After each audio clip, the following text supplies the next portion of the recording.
How's it going, everybody? My name's Chris Tendo. Welcome back to episode 2 of not Super Luigi Galaxy of Legend of Zelda Breath of the Wild. God, I'm gonna have to get used to saying that. Last time, we awoke in some weird chamber of sleepy time and met a strange old man, killed a few bokoblins, learned how the game properly works, got a weird message from our possibly dead girlfriend, and made our way to this mystical-looking tower. Today, we are going to use Apple Pay, see what this weird pillar tower-looking thing has to offer, and, well, we'll have to see what the game has in store for us. Okay, we're gonna place our Apple Pay pad right up here. What the? What? I didn't know they had those in the city. What? Hold on, let me just... Yeah. Oh, that's cool.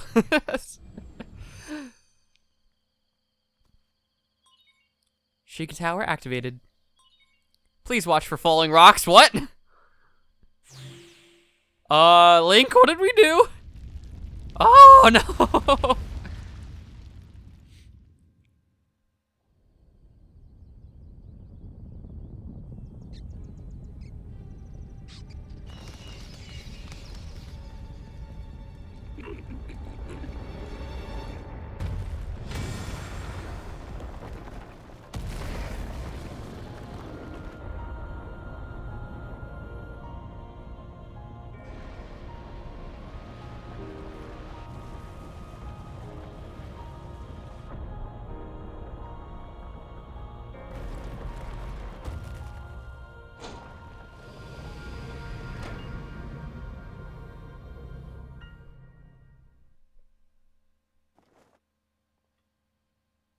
You just fell on an axe blade, Link. Don't pretend like you weren't scared. Great Plateau Tower has now been discovered. Huh. Distilling local information. And now we're just going to,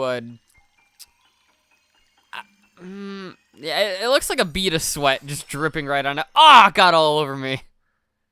That's gross. But now, we have our first map location unlocked. Regional map extracted. Okay. So now we know what these towers actually are used for. These are basically map beacons that our Sheikah Slate can then activate for us to use on our adventure. Try to remember. You have been asleep for the past 100 years. I was tired. Give me a break. The beast. When the beast regains its true power, this world will face its end.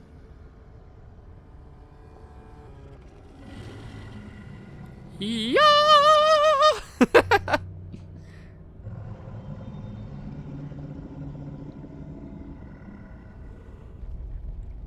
Ganon just looks goofy in this game. You must hurry, Link. Before Hurry isn't the word I would use to describe what we do in this adventure. I will do our best, I mean. Oh my gosh, I hope she can really hold that power in there. Follow the Sheikah Slate, complete.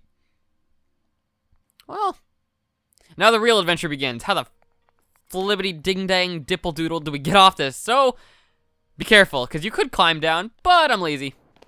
Oh, geez. You're gonna want to just make your way down. Now, this actually has killed me a few times on my first few playthroughs, so just be very careful, and you should make it. All right, 1, 2, last one. And jump off for style. What'd you call me?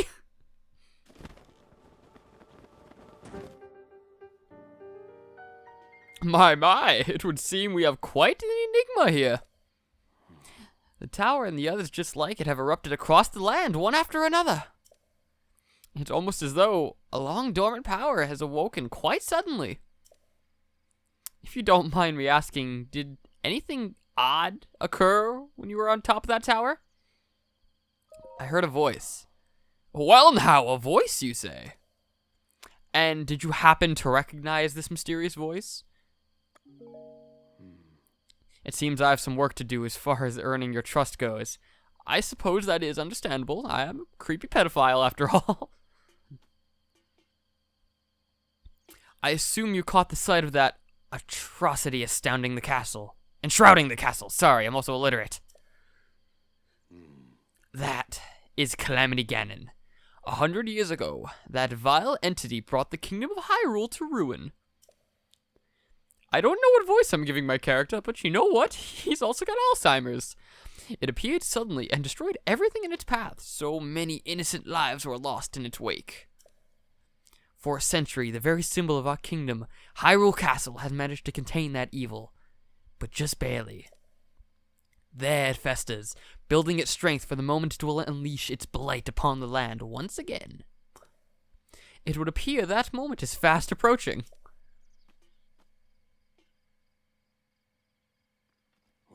I must ask you, courageous one, do you intend to make your way to the castle? I do. I had a feeling you would say that. Here, on this isolated plateau, we are surrounded by all sides by steep cliffs with no way down.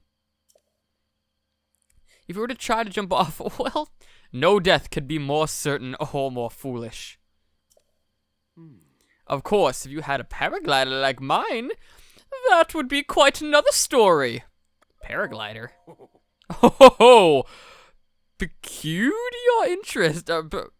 Okay, yeah, sure, peculiar. Your interest, have I? Yes. I didn't come soaring down here on my own feathery wings, you know. Worry not. I will happily agree to give you my paraglider. But not for nothing. Let's see now. How about I trade it a bit for a trip?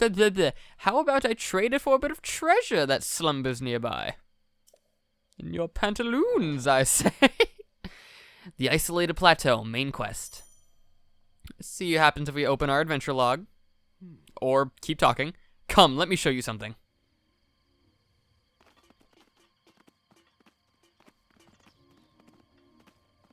Let's check out that adventure log. So if we check right here in the main quest, the isolated plateau. After your descent from the tower, the old man told you that the kingdom of Hyrule was once destroyed 100 years ago by Calamity Ganon. You heard a voice coming from Hyrule Castle, but you cannot reach it unless you leave the plateau using the paraglider. The old man said he will give you the paraglider in exchange for the treasure that lies within a hidden location somewhere. Is that the hidden location right there? Is that it, old man? Is that the hidden location? Can I have the paraglider now? Do you see that structure there? The one shining with a strange light. It began glowing at the exact moment these towers rose from the ground.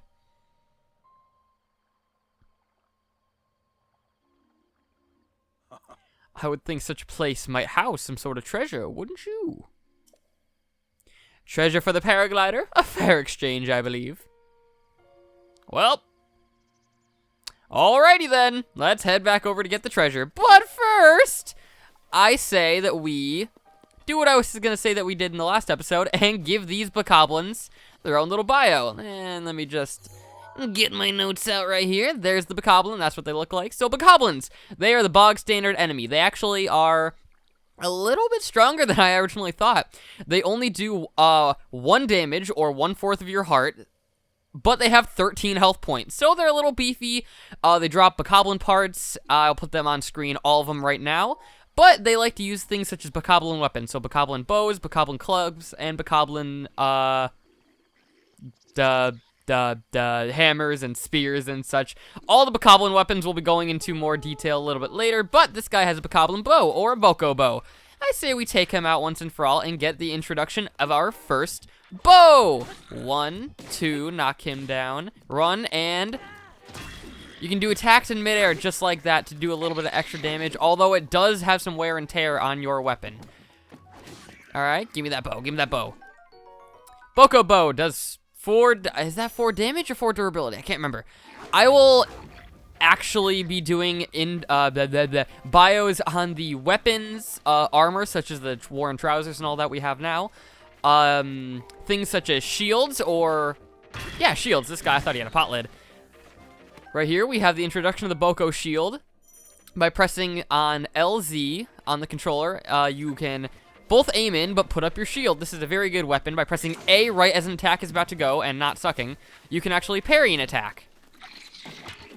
Come on, really? I'm parrying your attack. Get over here, come on. Boom. Okay.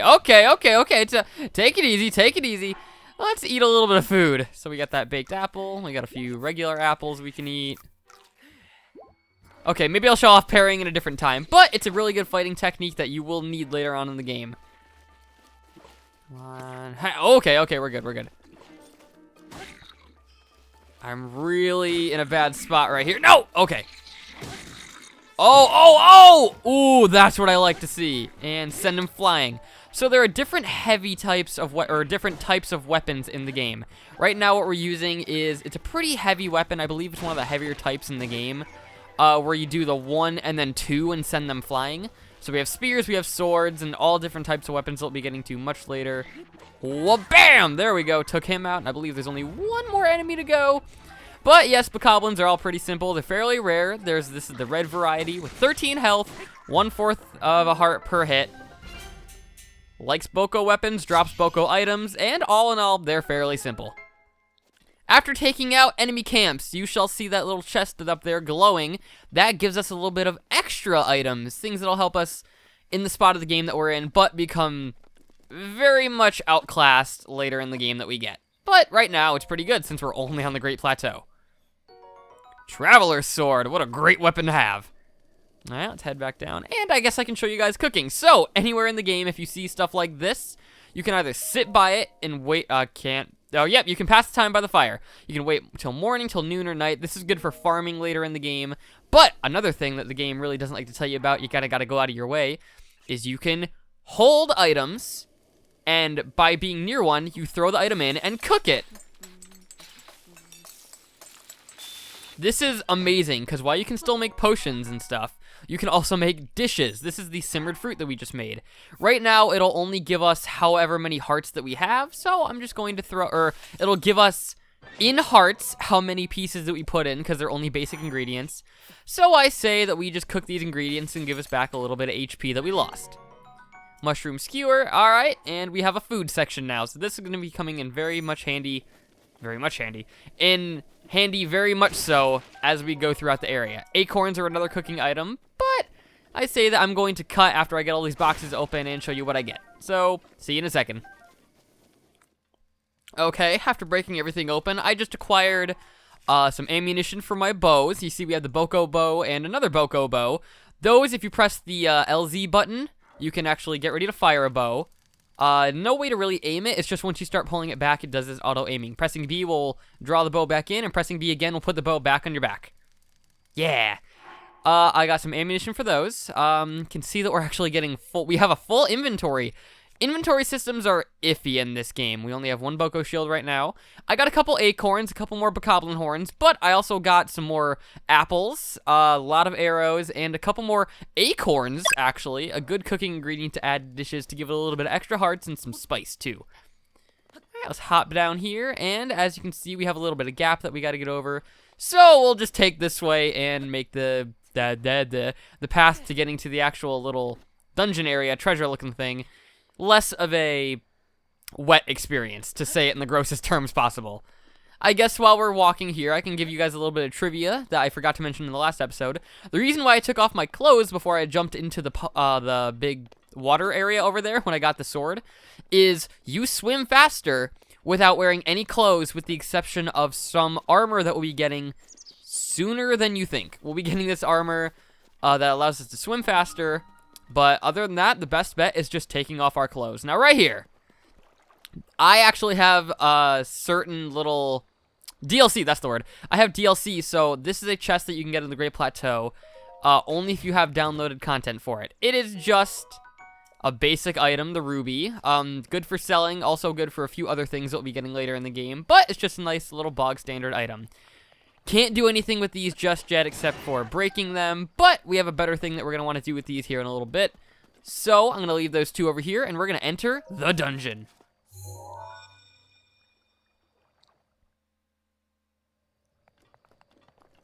Let's head down. Yeah. Yeah, let's go. Come on. Yay.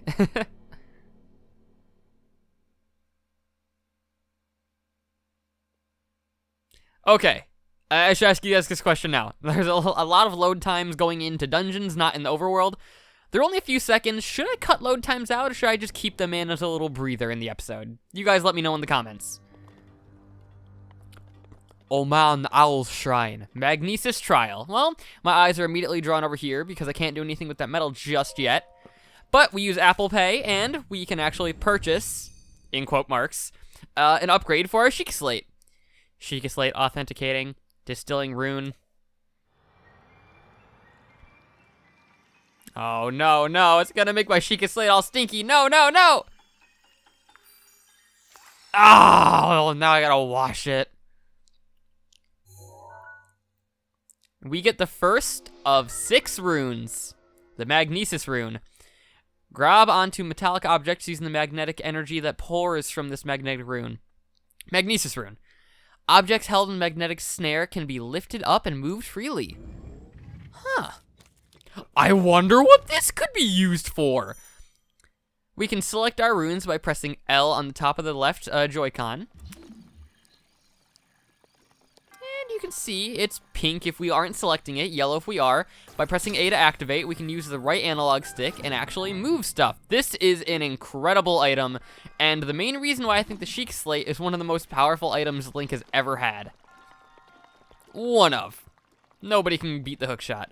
But there's nothing around here, so we're going to actually grab this and use it for puzzle solving. There's no dungeons in this game, except for these little things that we see here and, well, 4 other things that we'll be getting to later in the game. But there we are. We've opened the way. Now right here, these are, well, I don't want to give them a bio just yet until we meet the granddaddy of this enemy. Oh god, no!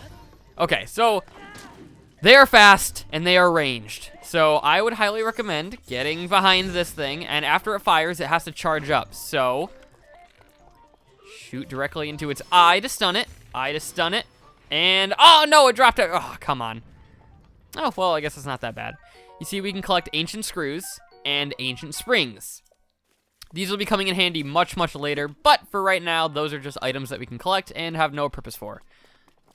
Okay, so we're going to use this rune to actually try to hop over this gap by taking this big doorway looking thing and placing it right here. Now, if you're smart, you'll look up and see a chest, and it's pink when we use our rune. We can actually grab it to collect another item. Oh, crap. Yeah, there's, you can take environmental damage. Kind of forgot about that. But opening this metallic box. Traveler's Bow, the best bow that we have so far. We can switch our bow the same way that we could switch our weapon, but we have to be drawing a bow to do it. So I say we switch to the Traveler Bow. Using the rune, we can pull back on the door. And you can see the end of the dungeon right ahead of us. Let's see what treasure we can get.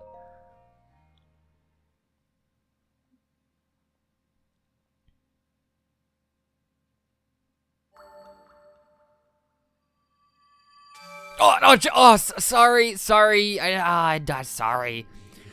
You have proven your worth. You have proven to possess the resolves of a true hero. I am Omanowao, the creator of this shrine. I don't know what voice I'm doing. I'm gonna change that immediately. Spirit Orb, a symbol of courage given to those who have overcome the challenges of a shrine. We get fully healed at the end of every shrine. May the goddess smile upon you. Or just stop calling me that! Where are you gliding from? There's nothing to jump up from there. It seems you have managed to get your hand on a spirit orb. Well done. Paraglider, please! I encourage you to slow down for a moment. Yes. My courageous friend. The appearance of those towers and the awakening of the shrine. It's all connected to that Sheikah Slate you carry on your hips. Paraglider, please! I have yet to finish speaking. Long ago, a highly advanced tribe known as the Sheikah inhabited these lands. The great tower of their wisdom saved the kingdom time and time again. But their ancient technology disappeared long ago, or so it is said. It is interesting, however, to think how something like that survived all this time hidden away in a shrine. These shrines are tucked away in numerous places all across this land. On this plateau alone, I believe there are still 3 more. Bring me all the treasures from those shrines, and I will give you my paraglider. So I need more now? I said treasure, but I never said it would only be one treasure. When it's only one treasure or four, what's the difference for a young go-getter like yourself? Since I'm feeling generous, I will also teach you a trick of finding these shrines. It's always best to survey the area by looking from a high point. Let's see here. How about you make your way to the top of that tower again?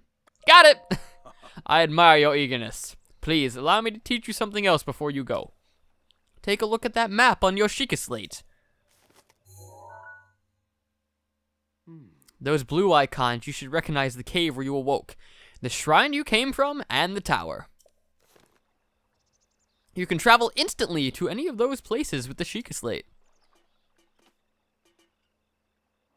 Or, so I heard quite some time ago. I do not know if it actually works as such. Stupid old man. Yep, we can actually do that. So by going into the map and by pressing A to select and A to travel, we can instantly teleport right around the region. That is so handy. We turn into blue ramen noodles and teleport up into the sky.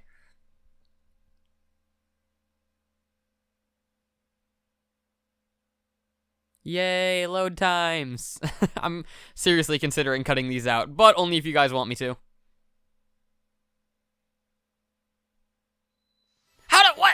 How did he get up here? I'm surprised it took you so long to catch up with an old man like me. How did you... Oh ho ho! Leave an old man his secrets. Now then, I want you to join me up here so you could use this vantage point to search for shrines. Did you know about the scope on your Sheikah slate? Oh, why, yes I did actually. Look through it and you can stick a pin anywhere you'd like to mark on the map. I already told you guys this, so we don't need to go through it again. The pins on your map serve as refreshing points on your travels. Reference points, sorry. Just stick a pin anywhere you're interested in. Yeah, I got it. Go ahead and take a look if you feel inclined to do so. Okay, well, I can see that the first one that we're going to want to go to is right over here. Okay. I say that we do that next time on Let's Play Legend of Zelda: The Breath of the Wild. Thank you all so much for watching. I hope you're enjoying the series so far. I put a lot of effort into it, and there's a lot more effort to come. So, thank you all so much for watching. I don't even know what to say. Like, comment, and subscribe. Share the video most importantly. And as always, bye-bye. See you guys next time.